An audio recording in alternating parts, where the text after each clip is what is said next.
आज धनतेरस है। समुद्र मंथन की पौराणिक कथा के अनुसार आज ही के दिन ही भगवान धन्वंतरी अमृत कलश लेकर समुद्र से प्रकट हुए थे। इसीलिए उनके अवतरण दिवस के रूप में धनतेरस का यह त्योहार मनाया जाता है। साथ ही माना जाता है कि धनतेरस पर धन बरसेगा। लेकिन पिछले कुछ दिनों से डीजल और पेट्रोल की बढ़ती कीमतें जिस रफ्तार से बढ़ रही हैं, अगर उस रफ्तार पर लगाम नहीं लगी तो अगले धनतेरस पर 200 रुपए प्रति लीटर पेट्रोल आपको खरीदना पड़ सकता है। ऐसा कैसे हो सकता है, इसको जानने के लिए देखिए ये खास रिपोर्ट।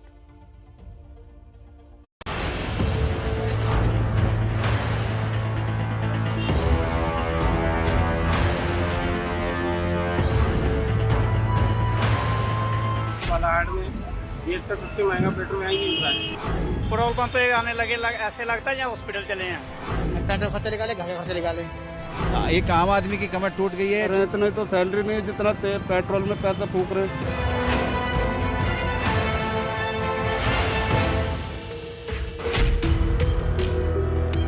धनतेरस पर धन बरसे, आमतौर पर लोग यही शुभकामना देते हैं, लेकिन इस बार धन की पोटली खाली है, क्योंकि तेल की कीमत का बढ़ना जारी है। महंगाई की इस मार से जनता कराह रही है। महंगाई ने कमर तोड़ दी है, लेकिन फिर भी तेल की कीमतों पर ब्रेक नहीं लग रहा। धनतेरस के दिन भी लोगों को पेट्रोल के दाम में 35 पैसे प्रति लीटर बढ़ाकर तेल कंपनियों ने कहा शुभ धनतेरस। बहुत नुकसान हो रहा है और हमारा त्योहार ही खराब हो गया इसकी वजह से। त्योहार का बजट कम से कम महीने का 20,000 रुपये का, 25,000 रुपये का घर का बजट है और कमाई है 10,000 रुपये। हमने वोट दिए थे अच्छे दिन आने के नाम पे और पेट्रोल के दाम इतने बढ़ रहे हैं कि अब तो ऐसा लग रहा है कि साइकिल ही वापस लेनी पड़ेगी।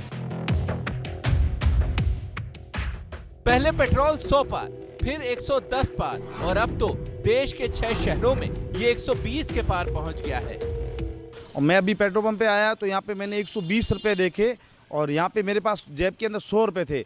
मैं यहाँ पे 100 रुपए कमाने के बाद यहाँ पे पेट्रोल भराकर घर पे चला जाऊँ तो मेरे घर वालों को कौन खुलाएगा? समझ ये नहीं आ रहा कि मैं क्या खाऊंगा, क्या चीज़ करना। इतनी ज़्यादा तकलीफ है कि दिमाग एकदम खराब इस समय पर सरकार के ऊपर। इतना समझ में नहीं आता। जो हमको तेल 500-600 में पूछ जाता है, आज 1200-1300 का डलवा रहे तो भी नहीं पूछ रहा। दर्द तो होगा ही।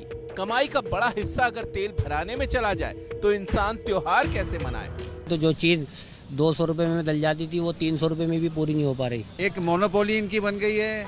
अर्थव्यवस्था कहाँ जा रही है इसका कोई परवाह नहीं है। दाल रोटी का बिल्कुल अभाव इस समय आदमी के सामने हुआ पड़ा है। सरकारें तो आती हैं, बहुत कुछ कहती हैं, लेकिन सामना तो जो मतलब आम लोगों को ही करना पड़ता है। ओपोजिशन पार्टी को उनके ऊपर बनाना चाहिए प्रेशर। वो खुद कुछ नहीं कह रहे, वो भी कहते ना हमें कोई पूछने वाला ना कुछ।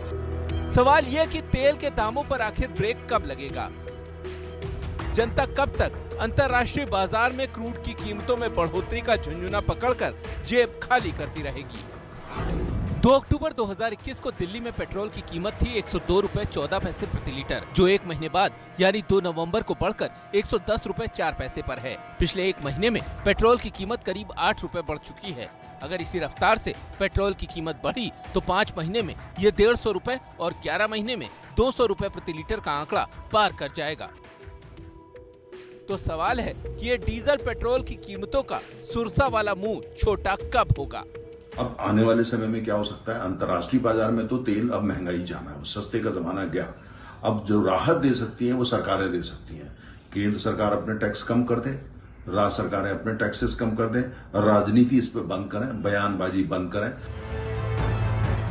पेट्रोल डीजल की महंगाई का सीधा असर घर के बजट पर पड़ता है और घर के बजट से होता हुआ ये देश की अर्थव्यवस्था पर असर डालता है। जिस धनतेरस के त्योहार में लोग खरीदारी के लिए उमड़ते थे, अब वो पैसा तेल खरीदने में जा रहा है तो बाजार पर इसका असर तो होगा ही। धनतेरस तो तेल के रोने में चला गया, अब दिवाली एक दिन दूर है। जिस रफ्तार से पेट्रोल डीजल की कीमतें बढ़ रही हैं, फिलहाल तो उस पर ब्रेक लगता नजर नहीं आता। अब ऐसे में दिवाली का त्योहार लोगों की खुशियों को नहीं बढ़ा रहा, बल्कि जेब का बोझ बढ़ा रहा है।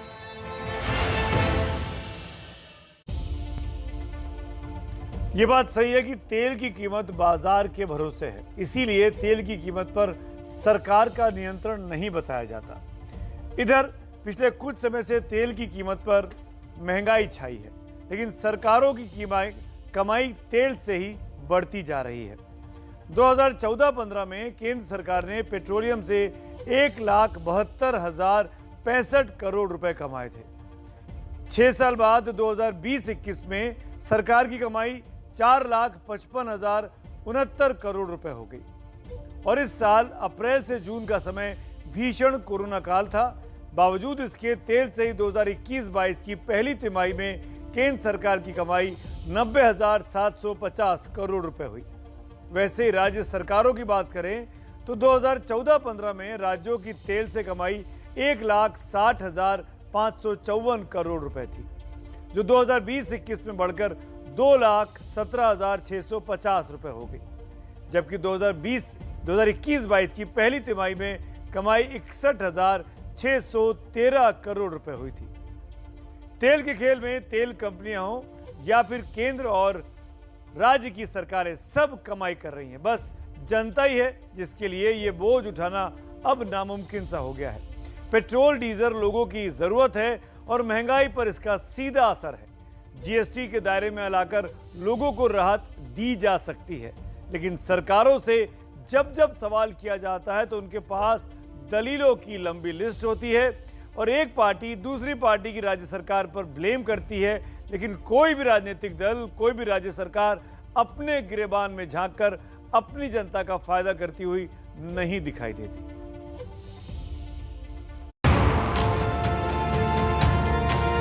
तेल कंपनियां मुनाफा कमा रही हैं।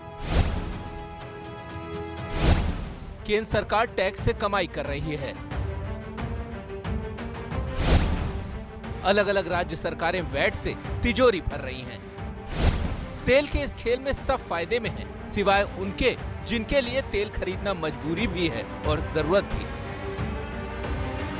हम लोग तो मजबूरी है, सरकार जो कर रहा है, सरकार अपने अपने रास्ते में चलता है, हम लोग तो कुछ करने का हिम्मत नहीं है। किसान है वो खेत में साइकिल पे जाने के लिए मजबूर हो गए हैं। ट्रैक्टर ले जाना भी, लेके एक चक्कर खेत में आते हैं तो 1 लीटर तेल खाता है तो 100 रुपये का डीजल लेके आने वापस अगर भाई करनी है तो वो अलग खर्चा है। खेत में एक चक्कर लगाने का 100 रुपये का डीजल लग रहा है।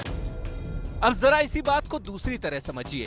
तेल कंपनियां अंतर्राष्ट्रीय बाजार में क्रूड की बढ़ती कीमतों का हवाला देती हैं, लेकिन अपना मुनाफा कम करने को तैयार नहीं।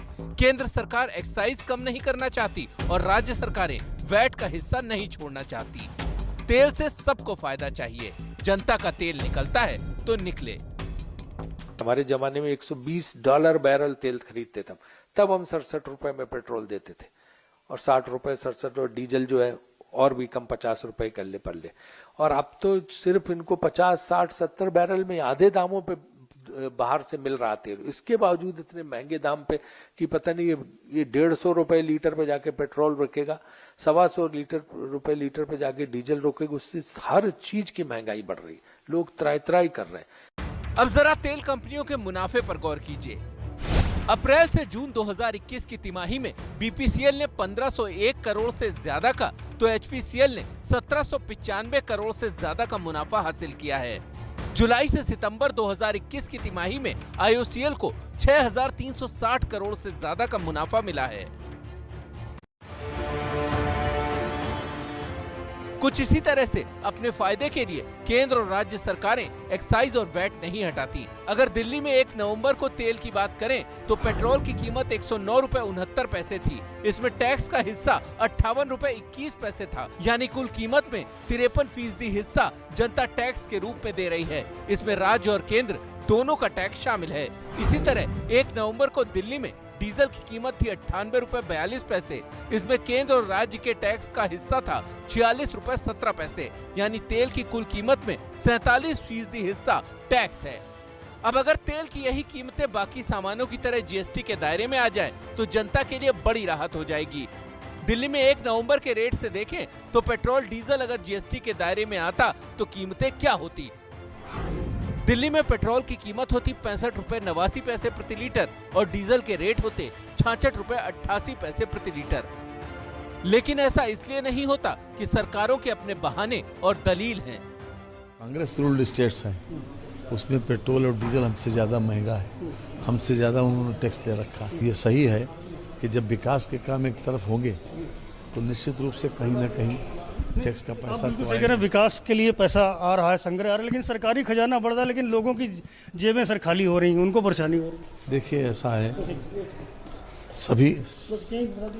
सभी प्रकार की जब हम किसी विषय के ऊपर बात करते हैं तो इन टोटलिटी में ही देखना चाहिए। तो दिल्ली जैसे राज्यों के पास तो बहुत थोड़े ही ऐसे एवेन्यूज़ हैं जहाँ पे हम रेवेन्यू कलेक्ट करते हैं, और हम हमेशा कहते हैं कि हमारा जो टैक्स है वो केंद्र सरकार के मुकाबले बहुत कम है।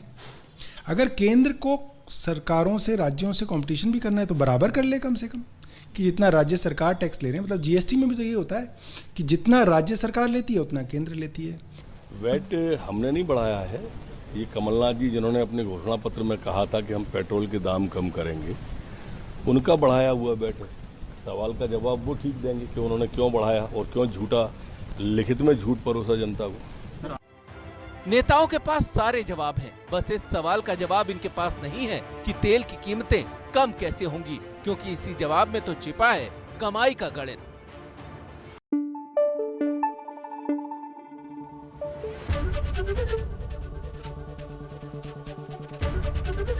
एबीपी न्यूज आपको रखे आगे।